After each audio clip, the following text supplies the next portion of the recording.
এলে মাতা, যতদিন না তুই বাপের নাম আর মার নাম বলতে পেরেছিস ততদিন আমি তোর আধার কার্ডটা করতে পেরেছি না। আর তারপরে একটা কথা বলি শোন, তুই নাকি হিন্দুকা মাথা, আবার কেউ বলতে এখন পিতা। তো যাই হোক, দেশের আইন সংবিধানের ঊর্ধ্বে তো কেউ না। তো আমাদের পরম্পরা মুসলমানের একটা হয়ে আসছিল কুরবানি, সেটাও হতে দেবে না। যাই হোক, দেশের আইন সংবিধান মেনে আমাদেরকে চলতে হবে। কিন্তু একটা কথা হচ্ছে, মুসলমানদের হাতে অনেক অপশান আছে, দুম্বা আছে, ছাগল আছে, ভেড়া আছে। এটাকে যে কুরবানি করতে হবে কিছু না, কারণ দেশের আইন সংবিধান তো মেনে চলতে হবে আমাদেরকে।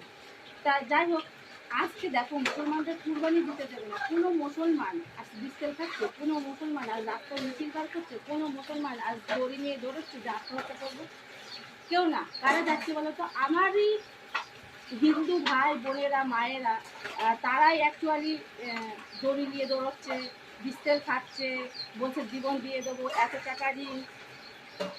তো শুভেন্দু বাবু তোমাকে এনেছিল মানুষের চোখে জল না ঝরাতে, হাসি ফোটাতে। তো বললে না তুমি হিন্দু ভোটে তুমি জিতেছো, তা সেই হিন্দুরাই তো আজকে চোখের পানি ফেলছে, জান দিতে যাচ্ছে। চলো, ভালো লাগলে শেয়ার করো কথাটা।